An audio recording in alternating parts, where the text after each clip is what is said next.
Breton, d'abord merci de nous rejoindre, parce que vous rentrez, enfin, comme beaucoup d'entre vous, des États-Unis. Vous êtes arrivé ce matin. Et puis, on doit parler, bien sûr, d'Atos, l'entreprise Zéro Mail, peut-être bientôt l'entreprise Zéro PC. Vous nous direz ça dans un instant. Mais peut-être une question à l'ancien ministre de l'Économie et des Finances, peut-être, si vous voulez bien. Il y a beaucoup d'interrogations pour savoir s'il y aura une attaque sur la dette française dans, je sais pas, on parle du 7 mai, on parle du 26 avril, bref. Est-ce que vous, en tant qu'ancien ministre de l'Économie et des Finances, vous pensez qu'il y aura une attaque sur la dette française? Est-ce que c'est possible ou pas? Ça fait un petit moment que j'ai alerté, d'abord lorsque j'étais au gouvernement, et puis également après, sur l'état de surendettement de la France. Et en fait, les risques que cela faisait pesaient non pas encore une fois en ce qui concerne le volume de la dette, mais le problème de réémission, du rééchelonnement de notre dette. La dette de la France, elle a une maturité à peu près de 7 ans. Ça veut dire que tous les ans, il faut réémettre 1/7 du stock de dette.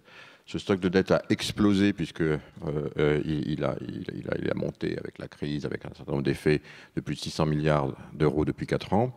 Donc désormais, à partir de 2013, la France va devenir le premier pays émetteur de dette en euros au monde, et ceci vraisemblablement jusqu'à la fin de la décennie. En d'autres termes, la pression des marchés sur nous est extrêmement forte puisque nous allons être le premier émetteur de dette par le biais de ce rééchelonnement, encore une fois, à partir de 2013. Les marchés s'y attendent donc, et ils vont donc regarder très attentivement ce qui se passe en ce qui concerne les engagements de réduction du déficit, qui sont les éléments qui permettent de mettre un prix sur la dette de la France. Alors je rappelle que ce soit le candidat de l'UMP ou le candidat du Parti Socialiste, si on estime qu'ils seront tous les deux au second tour, ils ont dit tous les deux la même chose, à savoir moins 4,5% de déficit en 2012, moins 3% de déficit en 2013. C'est donc sur cette trajectoire que le prix de la dette de la France a été fixé. Il y a déjà à peu près 130 à 140 points de base de plus que le prix de la dette allemande, compte tenu des incertitudes qui pèsent sur notre économie et les réformes qu'il faudra faire. Les deux candidats ont dit l'un objectif d'atterrissage des finances publiques en 2016, l'autre en 2017, c'est-à-dire pratiquement la même chose. Donc qu'est-ce que les marchés vont regarder? Plutôt que de regarder les engagements ou les promesses. Vous voyez que finalement, dans cette campagne, tout le monde fait des promesses, c'est normal. Une campagne est faite pour se faire élire. Hélas, j'allais dire, à partir du mois de juin, on rentre dans la réalité, et donc il faudra immédiatement tenir ces objectifs. Donc moi, ce que je prévois, si vous voulez, je ne pense pas qu'il y aura une attaque. En revanche, ce que les marchés vont regarder, c'est cette trajectoire d'atterrissage, moins 4,5 2012, moins 3 2013, et quelles sont les mesures qui sont prises. En d'autres termes, compte tenu du très faible taux de croissance que nous avons aujourd'hui en France, 0,7% estimé sur l'année, 0,2% sur le premier trimestre, donc quasiment une croissance atone, il est absolument certain, à mon avis, donc ça n'engage que moi, mais je pense quand même que les observateurs macroéconomiques le disent avec moi, qu'on aura nécessairement un collectif budgétaire à réaliser dès la première réunion de l'Assemblée nationale nouvellement élue, c'est-à-dire au mois de juillet. Il faudra sans doute, pour se recaler dans les moins 4,5, à peu près entre 8 et 10 milliards d'économies supplémentaires qui ne sont pas prévues, qu'il faudra prendre en mesure. Et puis, après ça, la discussion budgétaire au mois d'octobre-novembre, où là, pour passer de moins 4,5 en 2012 à moins 3, c'est 30 milliards d'économies de plus. Alors, nos compatriotes ne sont pas prêts à ça. Grande cure d'austérité. Ça va donc être extrêmement difficile. Les réformes vont être indispensables. Et finalement, l'attaque, vous disiez, l'attaque, enfin, en fait, c'est les créanciers de la France. Les créanciers de la France continueront à prêter ces 220 milliards l'année prochaine, tout simplement, à un prix qui sera conforme à la capacité ou non de tenir ces objectifs. Donc la tenue de ces objectifs va être absolument critique. Alors je peins un scénario qui est peut-être pas très optimiste, mais c'est exactement celui qui est inscrit dans les deux véritables promesses des candidats aujourd'hui, qui sont moins 4,5% quoi qu'il arrive de déficit en 2012, moins 3% quoi qu'il arrive de déficit en 2013, et 0 pour l'un en 2016, 0 pour l'autre en 2017. Ça, c'est les vraies promesses, et il faudra les tenir. Donc Thierry Breton, maintenant on passe, mais ancien ministre, chef d'entreprise, lorsque vous voyez ce qui nous attend, notamment en France en 2013, j'ai envie de dire, est-ce que vous attendez à une cure d'austérité et avec les conséquences que ça peut avoir pour le business et votre business? Ouais. Nous, on est dans un secteur qui est quand même un secteur qui se porte bien. Moi, je tiens à le dire. Et vous le vivez, on le vit tous. On est dans un secteur qui est évidemment un peu dépendant de la macroéconomique, mais finalement pas tant que ça. Nos clients ont besoin de l'informatique pour se réinventer. Les grandes entreprises mondiales, nos grands clients, ont toutes plutôt pas mal passé la crise de 2008-2009 en prenant les mesures qui allaient bien. Les entreprises sont plutôt désendettées, elles ont plutôt toutes bien fait des programmes d'adaptation et elles ont plutôt des situations de cash qui sont relativement solides. Donc aujourd'hui, qu'est-ce qu'elles attendent de nous? Elles attendent qu'on leur fournisse des services, évidemment, pour continuer à faire ce qu'on fait, c'est-à-dire en réduisant les coûts et accroître la qualité, mais aussi pour les aider à réinventer leur business. Donc moi, ce que je vois, en tout cas, sur les différents pays où nous opérons, c'est plutôt, je dirais, de l'optimisme. Et c'est vrai qu'on est reparti en croissance, après avoir vécu quand même 2 années très difficiles, 2008-2009, qui étaient difficiles pour tout le monde, y compris pour notre secteur. C'est la première fois qu'on était du reste en décroissance depuis 20 ans. Maintenant, on est clairement reparti en croissance. Pour la France, est-ce que ça veut dire que vous allez comme réévaluer vos positions dans les 2-3 prochaines années qui viennent? C'est-à-dire ? Je ne sais pas, peut-être vous européaniser encore plus, vous internationaliser pour que la part de la France dans votre chiffre d'affaires soit moins importante? D'abord, ce n'est pas un objectif en soi. On veut être le plus important là où nous sommes. Non, ce qui s'est passé, c'est que lorsque Atos a finalisé l'acquisition de la branche informatique de Siemens, SIS, avec l'intégration de 30 000 nouveaux collaborateurs, qui ne sont pas du reste que 30 000 Allemands, c'est 30 000 collaborateurs au niveau mondial, nous sommes vraiment maintenant à un groupe extraordinairement européen. On est une vraie société européenne. On a à peu près 11 000 personnes en France, on a 11 000 ou 12 000 personnes en Allemagne, on a 11 000 personnes au Benelux, on a 11 000 personnes en Grande-Bretagne, on a 7 000 personnes en Espagne, on a 11 000 personnes dans les pays d'Europe centrale. Donc on est vraiment sur la plaque européenne. On est très équirépartis, tant en ce qui concerne nos marchés qu'en ce qui concerne nos salariés, nos employés, nos ingénieurs. Donc oui, s'il y a une entreprise européenne, c'est bien Atos. Alors, ce qu'on pense, c'est qu'il faut être leader sur son marché. Notre marché à nous, notre marché domestique à nous, c'est clairement l'Europe, pour pouvoir ensuite nous redéployer davantage sur les pays en croissance pour accompagner principalement nos clients. D'où ce qu'on fait évidemment massivement en Amérique latine et puis de plus en plus évidemment en Chine, à Hong Kong et puis sur l'ensemble de la plaque du Sud-Est. Je suivais tout à l'heure évidemment la discussion passionnante sur l'offshore, dont l'Inde est un acteur important, mais pas le seul, même s'il est important et très respectable avec des ingénieurs de très grande qualité. On a nous-mêmes 10 000 ingénieurs en Inde. Voilà, donc on est tous dans cette logique de nous redistribuer sur la planète, mais peut-être l'originalité d'Atos, c'est que nous le faisons vraiment en partant d'une position forte en Europe. Alors, derrière vous, du reste, il y a beaucoup de questions. On y reviendra au fil de cette interview. Thierry Breton, comment les nouvelles technologies ont-elles changé la stratégie de leur entreprise? Vous avez fait, allez, je sais que vous détestez qu'on dise ça, mais un coup de com' en disant, ça y est, 0 mail dans mon entreprise. Vous allez nous expliquer comment ça fonctionne, en quoi c'est si révolutionnaire et surtout, pourquoi est-ce que vous avez fait ça? Non, d'abord, je le dis avec beaucoup d'humilité. Moi, mon rôle, c'est d'abord de faire du management. C'est de diriger une entreprise et une entreprise d'IT. Par parenthèse, nous avons une vraie culture, j'entendais tout à l'heure avec beaucoup d'intérêt encore une fois le débat précédent, mais c'est vrai que l'industrie, je dirais, du service informatique, elle est quand même plutôt née en France. Alors pour des bonnes raisons et pour des mauvaises raisons. Les bonnes raisons, c'est que nous avons, si je prends par exemple Atos, c'était la Sligos, c'était la Segos, c'était Axim, c'était SEMA. C'était toutes ces entreprises qui ont été créées par des ingénieurs très talentueux. On a la capacité d'avoir des ingénieurs très talentueux en France. On n'en a plus assez, je trouve. Il faut qu'on en ait davantage.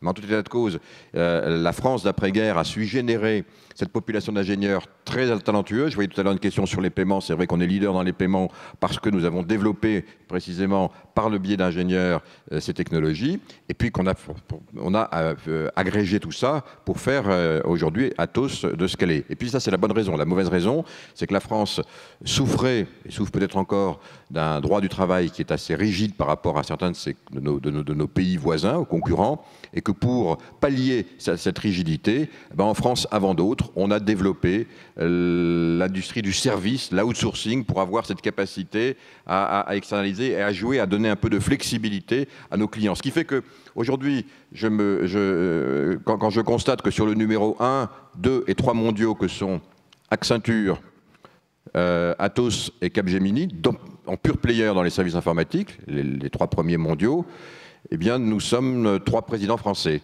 Alors, est-ce que c'est le hasard? J'en sais rien, mais en tout cas, c'est une réalité.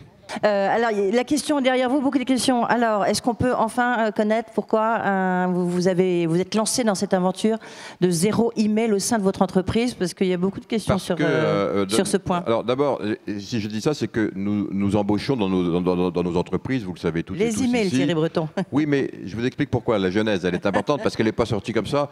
Et encore une fois, c'est une démarche assez humble, mais au fond très profonde.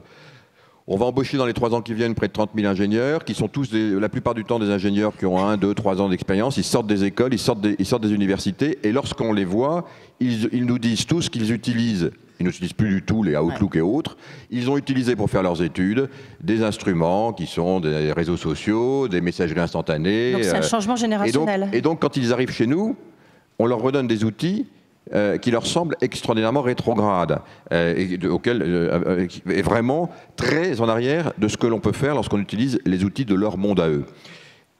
Alors, moi, ça m'a beaucoup choqué et frappé. Alors j'ai fait des études, parce qu'ils m'ont dit, mais attendez, vous nous mettez de l'Outlook alors que nous on fait que raisonner. On a fait toutes nos études par réseaux sociaux, on a fait toutes nos études avec des messageries instantanées, on a fait toutes nos études avec des outils collaboratifs, on communique dans notre propre espace, environnement informationnel autrement, de façon beaucoup plus réactive et productive. Et là on a l'impression de rétrograder.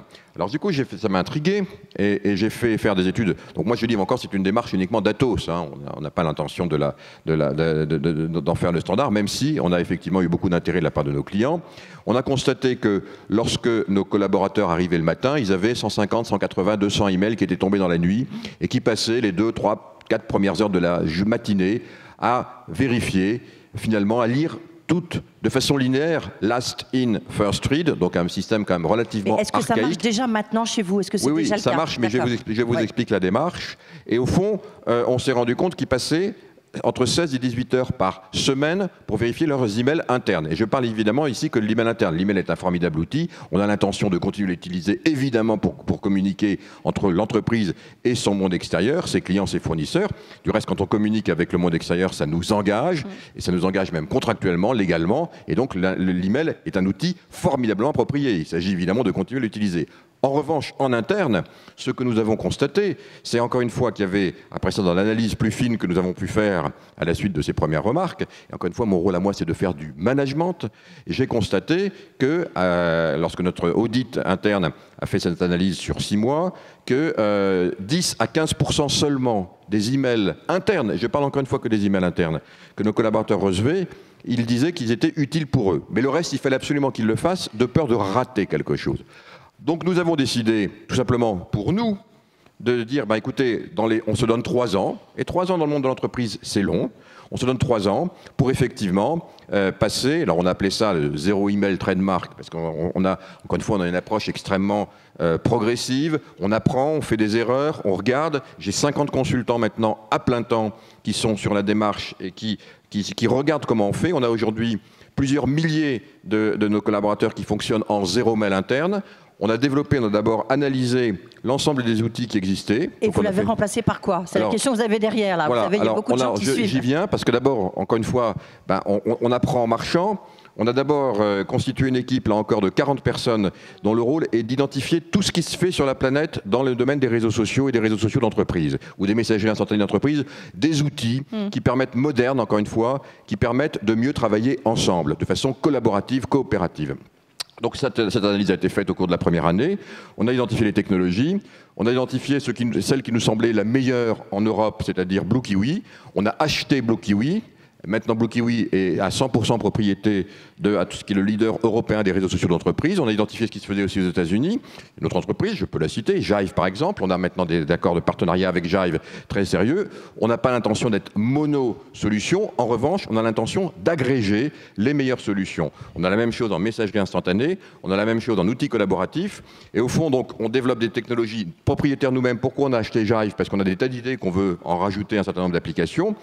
Maintenant, on a 5000 personnes qui travaillent sur ces technologies donc, depuis maintenant 6 mois, donc en zéro email pur. C'est incroyable de voir ce qu'ils font. Donc on peut le faire en interne.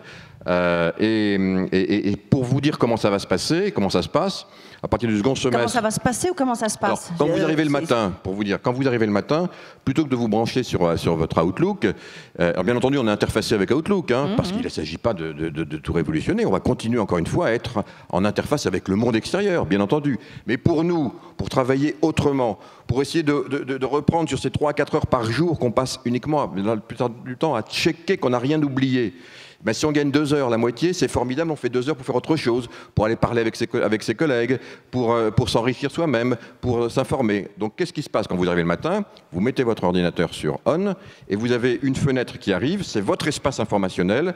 On a un logiciel également qu'on a maintenant développé qui nous permet d'avoir une cartographie de l'ensemble du réseau social naturel de chacun de nos collaborateurs en ayant identifié le nombre d'échanges de mails qu'ils font avec leur communauté. Et en fait, on constate que nos collaborateurs, ils ont 90 ou 95% de leurs échanges informationnels dans un environnement 10, 20, 30, 40 personnes. Donc on a préfiguré ça sur l'écran. Ils savent par catégorie, s'ils sont dans le marketing, ils ont la communauté du marketing, s'ils sont de la finance, s'ils sont en managed services, du managed services. Et puis ils ont aussi leur propre réseau social qu'on a pré-programmé pour eux. Tout ceci apparaît sur l'écran de façon extrêmement intuitive. Et donc, en un éclat, dès qu'ils ont appuyé leur ordinateur... Et la prochaine fois, on fera une démonstration, parce que là, effectivement, je file vous l'expliquer parce que c'est passionnant, vous voyez. Ils savent exactement ce qui s'est passé dans leur environnement informationnel pendant la nuit. Ils voient ce qui s'est passé dans leur village, dans leur communauté. Ils peuvent immédiatement y accéder. Ils gagnent un temps fou. Il y a la messagerie instantanée également, telle que celle qui fonctionne ici, qui leur dit, dans la capacité asynchrone d'avoir de l'information instantanée, donc avec une messagerie instantanée d'entreprise. En d'autres termes, en un clic, ils voient ce qui se passe et ensuite ils peuvent pénétrer. Des outils collaboratifs évidemment et des murs pour travailler sur des contrats, pour travailler, etc. Est-ce que vous l'utilisez vous-même? Question derrière vous. Bien entendu. Moi, j'utilise plus l'email depuis très longtemps. Est-ce que ça ne crée pas un fossé générationnel entre les jeunes que vous avez embauchés et ceux qui sont c'est la question. Et c'est la question. C'est pour ça que je vous dis, on est à la fois... Bon voilà, 3 ans, c'est à la fois long dans l'entreprise, mais on est à la fois très humble parce qu'on apprend en marchant. On voit ce qui se passe pas, où sont les freins, qui sont ceux qui rentrent complètement dans cet univers. Et je le redis, on supprime absolument pas l'email. Moi-même, par exemple, je continue à m'adresser à mes collaborateurs uniquement en email. Parce que lorsque le président écrit, ça m'engage juridiquement et ça engage également juridiquement ceux qui le reçoivent. Donc on garde la fonction juridique associée à l'email, y compris en interne, mais on voit également, donc, par nos consultants, les efforts qu'il faut faire, la formation, là où on fait des erreurs. Voilà, on est dans cette démarche où on invente au fur et à mesure. Mais je vous le dis, à la fin de l'année 2013, on saura vraiment tous passer dans ces outils collaboratifs avec, on l'espère, un meilleur confort de travail, un meilleur confort environnemental. Et puis derrière, comme vous le disiez, il y a le 0 PC. Alors, juste avant de passer au 0 PC, parce que ça, c'est l'étape suivante, il y a la question de la confidentialité. Il y avait quelqu'un qui vous adressait une question en disant mais finalement, est-ce qu'il n'y a pas un risque, pour ceux qui vont utiliser notamment Blue Kiwi? Non, parce qu'encore une fois, Blue Kiwi est un réseau social d'entreprise. Donc évidemment, alors là, c'est une très bonne question parce qu'on n'a pas voulu. Par exemple, on avait une communauté qui est partie de façon virale sur Yammer. Bon, ou d'autres qui utilisaient Facebook pour leur propre travail. Ben, ça, on a interdit. On s'est dit ça. On veut maîtriser précisément tout ce qui se passe et des échanges qui sont des échanges qui créent de la valeur. On veut on impose qu'ils soient sur notre propre système de cloud interne sécurisé. Parce qu'effectivement, on n'a pas à mettre ces échanges, qui sont encore une fois contributifs du patrimoine informationnel de l'entreprise, sur d'autres supports qui pourraient éventuellement mettre l'entreprise à risque sur les informations échangées. Donc ça, on est obligé de contrôler l'intégralité de l'information et ne pas utiliser précisément d'autres réseaux sociaux qui sont ouverts, je dirais, à tout vent. Et pour l'ensemble de nos clients, c'est un sujet absolument essentiel. En revanche, ce qui se passe entre nous, bien entendu, nous, on s'interdit, comme on le fait dans les emails, d'aller voir. Il y a une législation, elle est strictement respectée, mais tout ceci se passe sur nos propres réseaux. Alors maintenant, le matin, dans la prochaine étape que nous avons, je vous dis que l'équipe qui travaille là-dessus, sur le Zero Mail, on a donc une équipe de 50 jeunes de moins de 30 ans, c'est au mondial, ils font ça à plein temps. Et maintenant, la prochaine étape, évidemment, c'est le Bring Your Own Device, c'est-à-dire c'est avoir... C'est très important, oui. Voilà, donc c'est pour ça que vous en avez déjà parlé, je n'apprends rien à personne, sauf que, évidemment, on peut le faire parce qu'on est totalement en cloud. Nos solutions Zero Mail donc, sont évidemment toutes en SaaS, hein, parce qu'il faut impérativement que lorsque nos collaborateurs arrivent, donc qu'est-ce qu'on leur fait? On leur donne 1 000 € ou 800 €, ils achètent ce qu'ils veulent, et en revanche, on leur donne un outil d'identification, d'authentification. La sécurité est évidemment extrêmement importante. On garde l'ensemble de leurs données, leur patrimoine informationnel sur notre propre cloud sécurisé. On les identifie comment? Donc on est en train de tester un certain nombre de produits. On n'est pas encore exactement au 0 PC, mais on va y arriver lorsqu'on aura fait le Zero Mail. Vous aurez donc, là on est en train de tester un système qui a l'air de bien fonctionner. On essaie de le casser, pour l'instant il résiste, qui est à la fois un token biométrique. En d'autres termes, c'est la seule chose qu'on donnera à nos collaborateurs. Une identification donc biométrique qui génère à ce moment-là en mode token donc un code d'accès qui sera, on saura exactement que c'est vous qui êtes derrière et vous aurez à ce moment-là accès à votre page, celle que je décrivais tout à l'heure, à votre page dans votre propre environnement informationnel d'entreprise qui est hébergé sur notre propre système. Alors évidemment, voilà, donc ça c'est, mais encore une fois, c'est vraiment, je ne fais que décrire, d'abord c'est notre rôle. Notre rôle c'est de créer de la productivité, notre rôle c'est de créer du confort en utilisant les technologies de l'information, et notre rôle évidemment c'est d'être à l'écoute des jeunes. Je ne fais que vous décrire le monde des jeunes ingénieurs d'aujourd'hui.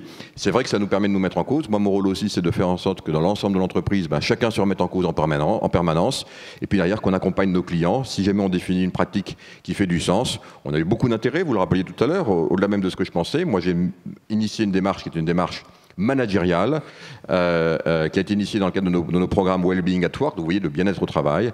Et derrière, je pense effectivement qu'on aura sans doute des solutions à proposer à nos clients. Justement, est-ce que vous autorisez, question annexe, est-ce que vous autorisez l'utilisation de Facebook, Facebook personnel au sein de votre entreprise ou pas? Pour l'instant, oui, mais je pense que lorsqu'on sera en Zero Mail, enfin tel que je l'ai dit, Zero Mail interne avec les outils collaboratifs tels qu'on leur a décrits, on interdira les communications extérieures. Et vous ne redoutez pas que certains jeunes se disent non, je ne vais pas bosser chez Atos? Non, mais ils auront également leur propre système à eux, mais le nôtre ne le permettra pas. Ils auront également, vous savez, tout le monde a 1 ou 2 tablettes maintenant, et voilà, s'ils veulent faire du Facebook, ils iront sur les supports qui leur permettent d'accéder au Facebook, mais pas via le réseau de l'entreprise.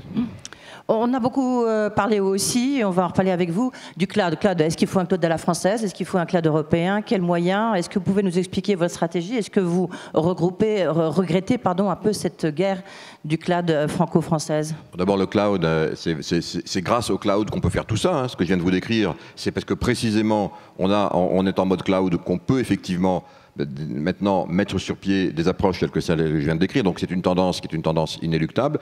Elle prendra du temps, l'avènement du cloud, et comme toutes les grandes mutations dans nos métiers, dans nos secteurs, ça prend plusieurs années, voire même plusieurs dizaines d'années, parce que ce sont des mutations longues, mais inéluctables.